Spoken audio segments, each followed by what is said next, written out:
Amigos, estamos en presencia de Juan Cheput. No voy a decir si es miembro de la bancada oficialista, porque todavía no lo sabemos.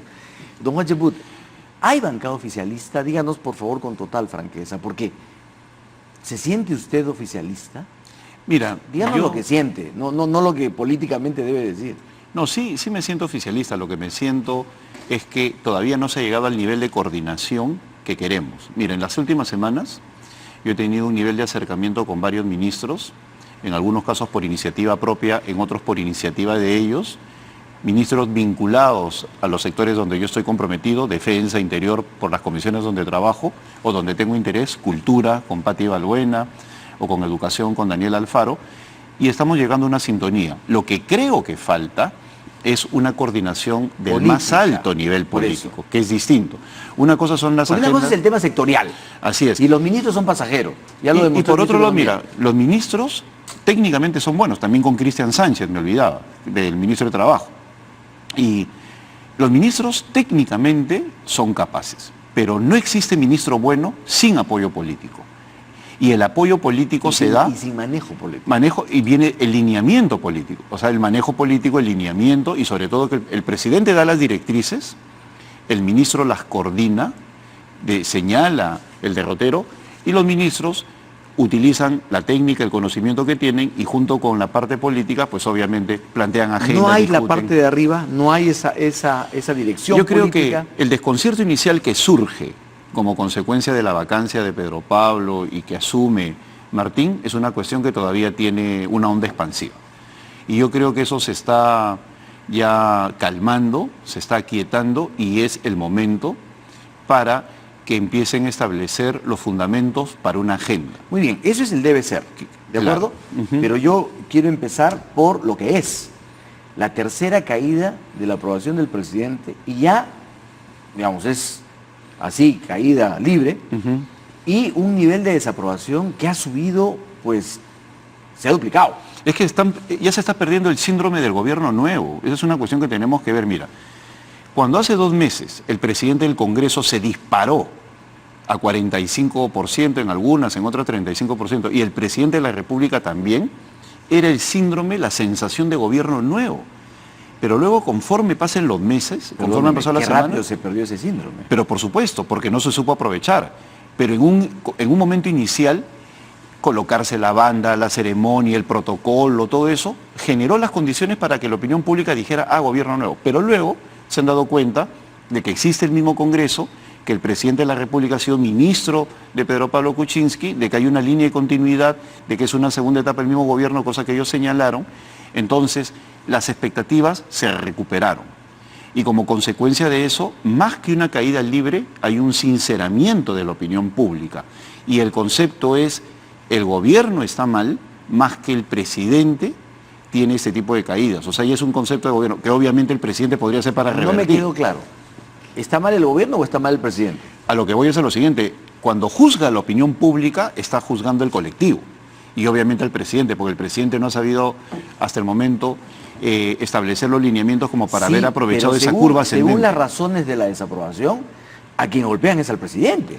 A él le dicen débil, a él le dicen que no tiene liderazgo, que no tiene manejo político, que no se ven avances, que no se preocupa por la seguridad ciudadana, que no está preparado para el cargo. Es decir, hay una evaluación negativa de las capacidades y habilidades del presidente para gobernar. Es que el presidente no tiene una coraza política por el momento, que sí llegó a tener Pedro Pablo Kuczynski, un papel que inicialmente tuvieron los fujimoristas y que ahora debería asumir la bancada de Peruanos por el Cambio.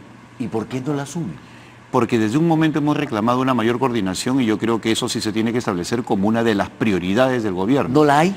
No la hay por una sencilla razón. Se sigue pensando que manda el número por sobre los argumentos y la agenda. ¿Es eso? ¿Ese es el error? ¿Es eso o es que el presidente siente que esa fue la bancada de Pedro Pablo? Y que tiene que tomar distancia yo de esa lo he bancada? meditado, lo he reflexionado y estoy convencido porque es el mismo error que cometió Pedro Pablo Kuczynski y sus presidentes del Consejo de Ministros. Creer que el número manda y coordinar con el fujimorismo más que con nosotros.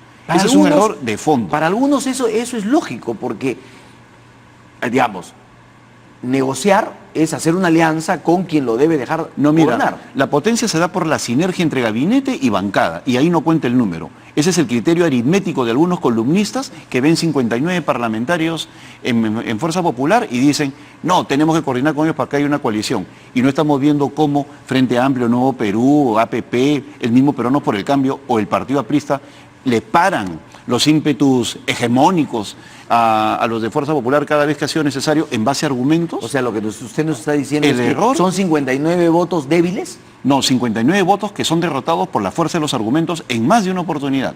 Entonces, el gobierno tiene que entender, y esta es una crítica completamente constructiva, que no es un criterio aritmético como algunos señalan, como algunos columnistas señalan, sino plantear agenda, identificar una agenda política, como consecuencia de esa agenda política establecer un contacto más intenso entre bancada y congresistas y enfrentar a la hegemonía fujimorista que, dicho sea de paso, se está debilitando cada vez más. Yo creo que Kenji Fujimori, salvando las distancias con el Cid campeador, va a dar batallas aún después de muerto. Y en ese sentido le va a seguir haciendo daño. A mí no me sorprendería que los 59 se conviertan en 52, 57 o 45, dependiendo del fallo de la Corte Interamericana de Derechos Humanos, que le puede pasar la factura a Fuerza Popular. Y dependiendo de la decisión del Tribunal Constitucional sobre la bancada mixta. También que podrían la bancada mixta y yo Que podría permitir una bancada de 26 miembros se convierte en la segunda minoría. Muy bien, pero entonces, están fallando en la coordinación política. Y para usted, el gobierno hace mal en mirar como eventual socio al fujimorismo y no a su propia bancada. Claro, por lo que yo leo en el propio Premier, persona a la cual aprecio, y realmente aprecio, y le deseo lo mejor, y creo que deberíamos coordinar más con nuestra bancada, pero empujados por algunas fuerzas políticas, le hacen creer pues, que tiene que alinearse con Fuerza Popular. Mire, cuando no es así, Fuerza Popular está hasta acá, hasta el cuello de problemas. Los que estamos en el Congreso nos damos cuenta de los problemas que tienen en coordinación. El papelón que han hecho el día miércoles en la noche, a pesar que se les decía de que era una infracción constitucional la que iban a cometer votando los miembros de la Comisión Permanente. Pero sin embargo insistieron y el día siguiente tuvieron que recular. El desconcierto existente porque tampoco hay coordinación política entre ellos. Entonces, una bancada con esas características, con problemas filiales, fraternales, lo que tú quieras, que está enfrentando la posibilidad de que su lideresa, dependiendo del fallo de la Corte Interamericana de Derechos Humanos, se debilite aún más. Es una bancada pues, que no puede dar soporte a un gobierno porque aparte de eso tienen aspiraciones electorales. Y octubre puede convertirse en plebiscitario para el fujimorismo. De repente hasta retiran a Dítel Columbo, si es que no levanta vuelo. Entonces, hay una serie de problemas que le impide, sin embargo, la bancada de Peruanos por el Cambio, con objetivos comunes, coordinados con el gobierno, al final puede ser una fuerza importante que coordine con otras y de esa manera, con los ministros, puedan enfrentar los embates de la oposición mayoritaria. ¿Cuán comunes pueden ser los objetivos y las intenciones en Peruanos por el Cambio cuando Pedro Lechea vota, por ejemplo, con el fujimorismo y se desliga de la decisión de Peruanos por el Cambio? Mira, yo creo que no es un fenómeno aislado. Hay problemas en Peruanos por el Cambio desde hace tiempo. Hay parlamentarios que firman mociones que no han sido discutidos en la bancada y nos generan un problema. Pues, por ejemplo, la censura a Luis Galarreta parece como que es una censura de Peruanos por el Cambio, cuando es la legítima posición de una parlamentaria, en este caso la congresista Donaire. ¿Dónde está esa coordinación por eso y te esa digo, capacidad no es un compacta de la fenómeno que usted aislado. habla? Esa es una responsabilidad nuestra en la cual nosotros tenemos que ser más exigentes en el cumplimiento del reglamento. ¿Y no será que el primer ministro y el presidente ven justamente eso y dicen, oye, pucha, esto no es una bancada sólida, Bueno, es la chacra de cada uno? Es que no, lo que pasa es que es un fenómeno que se da en todas las bancadas sin excepción, empezando por la Aprista, donde vemos que Mauricio Mulder en una actitud digna se marcha de la votación porque discrepa de Jorge del Castillo, y ellos son 5. O lo que pasa en APP, donde un grupo vota con los Avengers y otro grupo vota con Fuerza Popular. O lo que pasa en Frente Amplio, donde Jorge Castro, de Nuevo Perú, perdón, Jorge Castro, Frente Amplio, Jorge Castro vota con el fujimorismo en una actitud realmente insólita. O el Nuevo Perú, donde son 10 y 3 piensan distinto, otros 4 dicen y la diferencia... Recuerde aquello de mal de muchos. No, pero lamentablemente la política es así cuando no hay coordinación y sobre todo la capacidad de establecer una agenda mínima de trabajo. Muy bien, pero Y eso un es, fenómeno como le que se digo, replica. la falta de, digamos, de fuerza, perdón por el cambio, y de repente por eso el presidente y el primer ministro dicen, oye, no, pues acá esta es una base débil, mejor miremos otro lado. Pero No, al en nuestro margen- caso yo creo que hay una exigencia, deberíamos ser más exigentes, ¿no? Y eso sí asumo la completa responsabilidad obviamente junto con el vocero Gilbert Violeta, porque tenemos que establecer las condiciones para que haya una mejor disciplina, porque es algo que se ya vio con los que se marcharon, ¿no? Que tenían una votación singular a veces, entonces es algo que tenemos que corregir, ¿no? Muy bien, pero al margen de esa, según usted, mala visión del Ejecutivo de hacia quién o en quién se apoya, yo quiero preguntarle, ¿usted cree que la población ve eso? O sea, ¿tiene la capacidad de ver que el presidente se equivocó de visión? ¿O es que realmente está viendo una serie de errores que son evidentes a todos de parte del gobierno? Mira, pueden ser errores, pero también es un hecho concreto que son factibles de ser superados. El tema del selectivo al consumo y la situación del ministro de Economía. El presidente respaldó la medida del impuesto selectivo al consumo.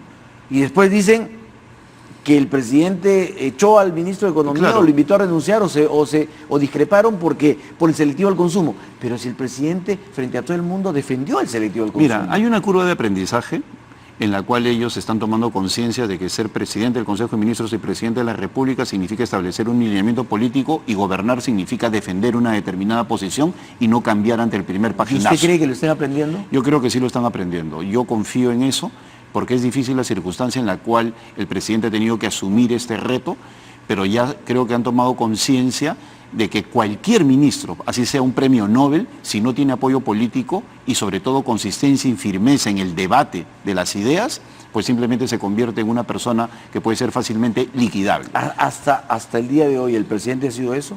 No, mira, yo confío en la capacidad del presidente para establecer qué cosas él ha tenido como...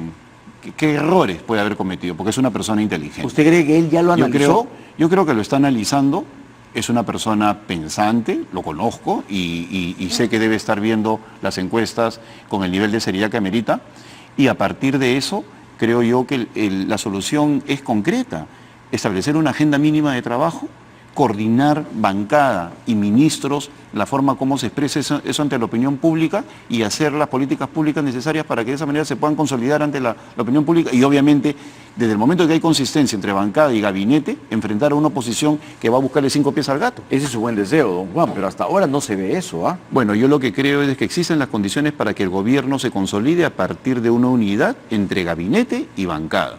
Y creer o pretender de que el número que le puede dar Fuerza Popular va a ser el que le va a dar la consistencia y le va a dar gobernabilidad por extensión es un error. El mismo error que cometió Pedro Pablo. O sea, ¿debe tomar distancia de Fuerza Popular el presidente? No, sino simplemente a partir de una agenda discutirla y ver cuáles son los matices y en qué cosas nos ponemos de acuerdo y cuáles no, porque el mismo Fuerza Popular ya no es el partido hostil de hace 2 años, es un partido que ha entendido que la opinión pública está atenta a su comportamiento y que como consecuencia de eso también tiene que saber ceder. Inclusive, Keiko Fujimori debería pensar seriamente en dejar la mesa directiva, porque se está convirtiendo en un tremendo problema para ella. Ha sido un presente griego tener la mayoría absoluta en el Congreso. Y una cosa es ganar la mesa directiva y por lo tanto este 28 de julio, y otra cosa es ponerse la banda el 28 de julio del 2021. Si gana, Veamos sus si gana ese objetivos. 28 de julio Fuerza Popular, ¿cree usted que sería un error? Creo que sería un error tremendo dejar la mesa directiva, pues la imagen Dejarla, del no. Congreso... ¿Cómo? Mantenerla. Mantener la mesa directiva, mantener la mesa directiva sería un tremendo error para Keiko Fujimori, pues el del prestigio del Congreso está atado a Fuerza Popular por su mayoría. Y desde ese momento va a constituirse en un lastre que ya le está afectando. Entonces ellos tendrán que determinar cuál es su objetivo, ¿no? Muy bien, don Juan Cheput, muchísimas gracias por su Gracias a presencia. ti. Muy amable.